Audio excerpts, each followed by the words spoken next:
Prosseguindo então, esta é a parte B da lição do curso para batismo Sua Nova Vida. Nós estamos vendo 4 coisas que Deus quer que nós saibamos, 4 coisas que nós façamos e 4 coisas que tenhamos. Nós vamos ver então agora 4 coisas que Deus quer que façamos. Só relembrando, isso está na pequena apostila que foi distribuída para os candidatos do batismo. Você pode ler agora na segunda folha, bem próximo do cabeçalho da segunda folha, 4 coisas que Deus quer que você faça.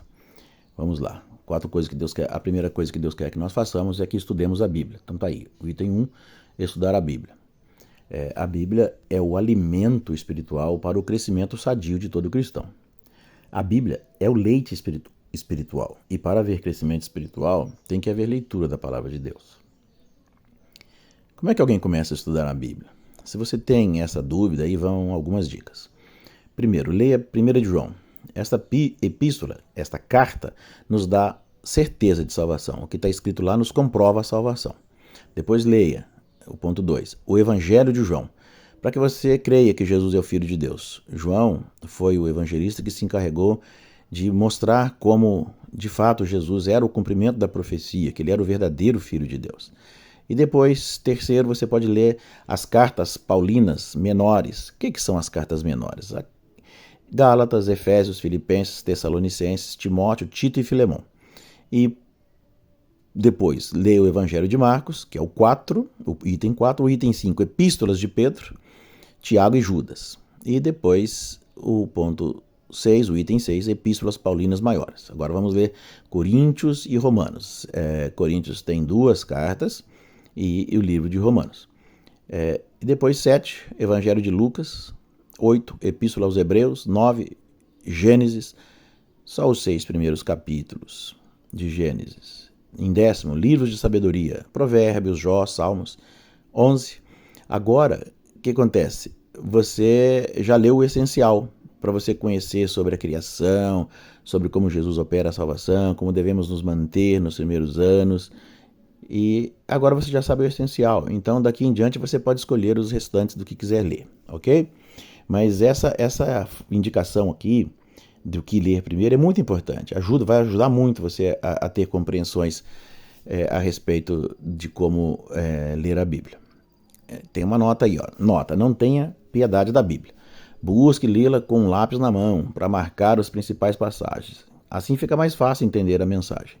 Também não queira ler tudo isso em pouco tempo, pois a Bíblia deve ser ruminada. Ruminada é aquela forma que o boi come, né? Ele come, ele engole, ele torna a voltar, mastiga de novo, ele remastiga, né? Então a Bíblia é assim.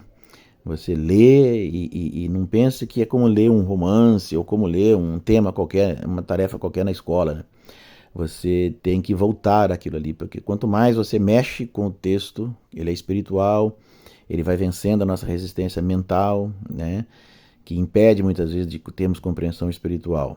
E aí você ruminando, lendo, relendo, você vai acabar obtendo compreensão maior. Por isso que não pode ter pressa. Seria bom que você adquirisse o hábito de ler a Bíblia um pouco a cada dia. Isso é saudável. Ler e aplicar a Bíblia em nossa vida, com certeza, vai te deixar empolgado. Você se alegrará com o poder e o amor do nosso maravilhoso Deus. Uma coisa que a gente não pode se equivocar é que as pessoas têm uma coisa assim com a vida religiosa, né? O ser humano ele tem o pensamento religioso, místico. Então, aquela impressão, às vezes a gente vê isso nos filmes, né? Filme de encantamento, filme de exorcismo, filme de gente que luta contra demônio. Aí o camarada põe uma faixa no pescoço, enfia a mão ou um instrumentinho assim dentro de um vidro de água benta e asperge água benta assim nos lugares e pega a Bíblia e lê um texto, né? Como se fosse uma coisa mágica, como se houvesse um poder que emana assim misticamente da Bíblia. Não é isso. A gente não deve fazer leitura da Bíblia religiosamente, né? Deixar em cima do criado. Quando a gente acorda de manhã, lê três versículos, pronto, cumpri minha obrigação, né? Agora já estou abençoado para sair para a rua. Não se trata disso. A Escritura é um livro de mensagem, né? A Bíblia é uma mensagem. no Antigo Testamento, eles chamavam o texto sagrado de oráculos de Deus. Os oráculos é aquilo que Deus fala, né? É a palavra de Deus, é o que Deus falou. Então, a gente não sacraliza o que a nossa mãe fala, o que uma pessoa que nós gostamos fala. Nós gostamos de conversar com essa pessoa porque é bom estar junto. É bom ouvir o que a pessoa está falando. Faz-nos bem ouvir os elogios, as orientações, às vezes até as correções, né? Faz-nos saber que somos amados, somos apreciados, né? Quando a pessoa aprecia o nosso trabalho, quando a pessoa fala, olha, tome cuidado com isso, não faça isso que vai dar problema. Então, assim, ouvir Deus falar através da Escritura vai nos alimentando, vai nos fortalecendo. Não se trata só de obter bons fluidos, não se trata disso. Ler a Bíblia não vai fazer você ser abençoado se você não obedecer, se você não, como é que fala? Trazer para dentro de você, se você não subtrair dela pontos para a sua vida que você possa aplicar e possa ser orientado por ela, ok?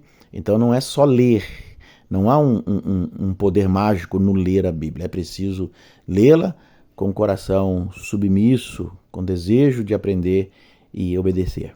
Depois é orar. Oração é a nossa comunicação com Deus. Orar não é apenas pedir, inclui também adoração, agradecimento. Ore, separe um momento do dia para se comunicar com Deus. Agradeça a Deus pelo perdão, pela vida eterna e por tudo que vier à sua mente, por tudo aquilo que você for grato, que você reconhecer que é Deus que te deu. Você deve orar sempre. 1 Tessalonicenses, capítulo 5, verso 17, fala isso. Orai sem cessar. A oração é uma arma que faz diferença na vida de cada cristão. O apóstolo Paulo, lá em Filipenses, no capítulo 6, 7, é esse versículo que eu vou ler agora, que está aí, nesse item de orar. Veja o que o apóstolo Paulo fala sobre oração. Não andeis ansiosos de coisa alguma.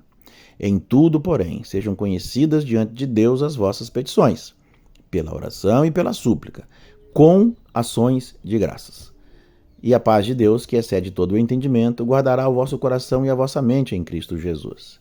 Então, a oração não é um exercício, também como a leitura da Bíblia, um exercício mágico, não é a repetição de um mantra, não é? É uma conversa inteligente, é a manifestação consciente do seu coração, falando com o ser que você sabe que está ali do seu lado, que está ali no plano material, invisível, mas presente. Então você está falando da sua fé. É interessante que Paulo fala aí, que as nossas orações, petições acompanhadas, né, as nossas petições, a nossa súplica, ela tem que estar acompanhada com um sentimento de gratidão, com ações de graças. Isso significa o quê?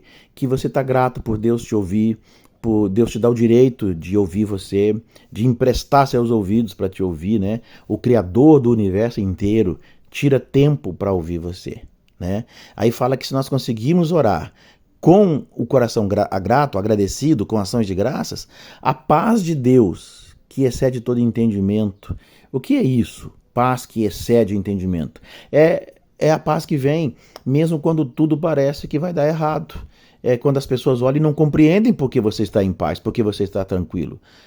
Não há entendimento para isso. Vai além da compreensão humana, excede todo o entendimento.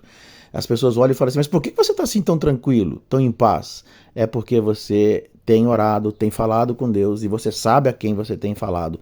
O seu coração está tão agradecido que essa paz de Deus vai guardar o seu coração, vai encher o seu coração, a sua mente.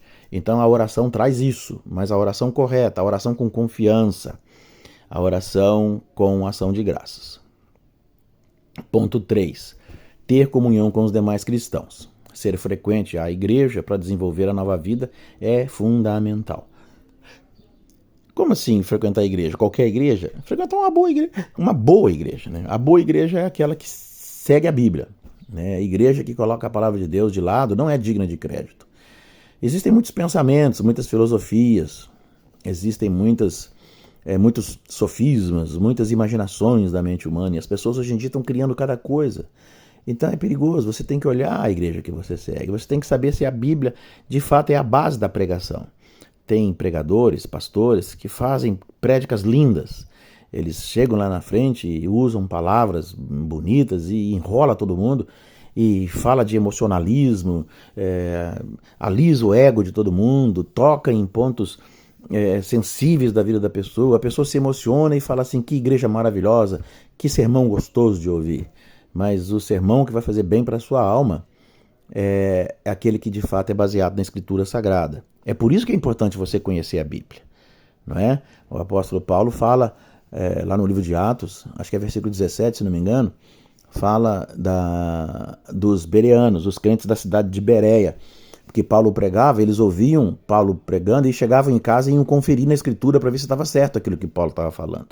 Então, se você não conhece a Escritura, você não consegue saber quando uma pregação é bíblica, como uma igreja é boa, porque a igreja boa é a igreja bíblica. Não se confunda nisso daí. Igreja que coloca a palavra de Deus não é digna de crédito. Assim como uma célula, né? Se você vai frequentar um grupo, e também para desenvolver... a célula boa de frequentar é aquela que é um lugar onde vamos com o objetivo específico de cultuar o Senhor Jesus Cristo. A gente não vai lá só para buscar bênção, para receber um passe, a gente vai lá para cultuar o Senhor, porque esse é um mandamento de Deus na Escritura Sagrada, que nós o cultuemos, que nós prestemos culto a Ele. E também para desenvolvermos a comunhão com os demais irmãos, membros do corpo de Cristo como nós. Juntos aprendemos e ajudamos uns aos outros. Uma vez alguém perguntou para Jesus assim, qual eram os 2 grandes mandamentos da lei de Deus, e Jesus respondeu: o primeiro é amar a Deus sobre todas as coisas, e o segundo, amar o próximo como a ti mesmo. Isso anda junto, não tem como nós amarmos a Deus e não termos alegria de ter comunhão com os nossos irmãos, que como nós foram salvos pelo poder de Deus. Não tem como, é necessário que nós aprendamos a desenvolver uma vida com Deus, mas também na caminhada com os irmãos. Você pode ter tido todo tipo de trauma, todo tipo de experiência ruim na sua vida espiritual, na sua vida com igreja, né? Pessoas te traíram, pessoas se mostraram não confiáveis, e você foi criando um espírito de isolamento, você gosta de ficar sozinho, você não gosta de se abrir. Mas, querido, você precisa pedir que o Espírito Santo de Deus te ajude. Você precisa pedir que o Espírito Santo de Deus te oriente. Como fazer, como se abrir sem se abrir demais, como ter comunhão com os irmãos. Todo mundo sabe disso, e todo sábio afirma isso, que na união com nossos pares, com as pessoas que pensam como nós, que têm a mesma experiência que nós, sempre há muito ganho. Não há prejuízos. Você só precisa aprender a se cuidar, né? Há coisas que você não pode confiar, não pode ir falando, não pode ir abrindo a sua vida, não pode ser ingênuo, mas desenvolver a comunhão é necessário. Porque assim como algumas pessoas fazem bem para nós fazemos bem para as pessoas.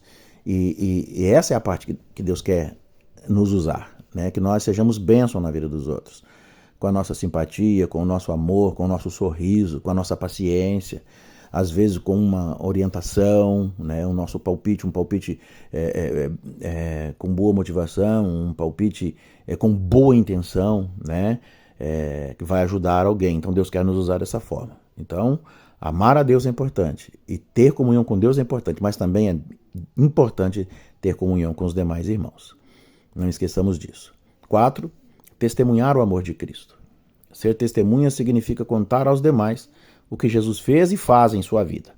Não se preocupe em converter aquela pessoa que está perto de você, que está ali do seu lado, que você está pregando para ele. O seu papel é apenas falar do amor de Deus para ele. É essa a vontade de Deus. Se você acha que não tem capacidade, então peça para Deus essa capacidade. Ele vai dar. Ele te ajudará. Então, vamos recapitular as 4 coisas que Deus quer que você faça. Primeiro, estudar a Bíblia. Segundo, orar. Terceiro, ter comunhão com os demais cristãos. E 4, testemunhar do amor de Cristo. Aquilo que Jesus fez em nossa vida não é para ficar em oculto, né? As pessoas precisam saber que nós temos uma experiência com Cristo. Para quê, pastor? Eu não sou assim, eu gosto de ficar quieto, na surdina, a minha vida é só minha. Não, querido. Agora, uma vez que você é nova criatura, que você nasceu de novo, né, tá lá em cima na outra lição lá, né, que nós tínhamos que saber que se nós somos nova criatura, devemos viver como novas criaturas. Se nós somos novas pessoas, nós temos que viver como novas pessoas. O que nós éramos no passado é uma coisa, agora Jesus nos transformou e Ele quer nos fazer testemunhas dele. Por isso nós precisamos testemunhar do amor de Cristo, falar de Jesus. É por isso que é importante você orar, é importante você ir ao culto, é importante você ouvir sermões, é importante você ler a Bíblia, porque você vai aumentando o seu vocabulário, você vai aumentando a sua compreensão. E aí você tem o que falar para as pessoas, falar dessa paz que Cristo te deu, falar desse amor que você sente no seu coração e falar disso, que não há nada que nós possamos fazer para ser salvos. Ele fez tudo por nós. Nós só precisamos crer nele e, pela fé, receber a salvação. Ok? Essa, então, é a parte B da primeira porção do ensino Você e Sua Nova Vida, o ensino sobre as 4 coisas. Deus abençoe a todos.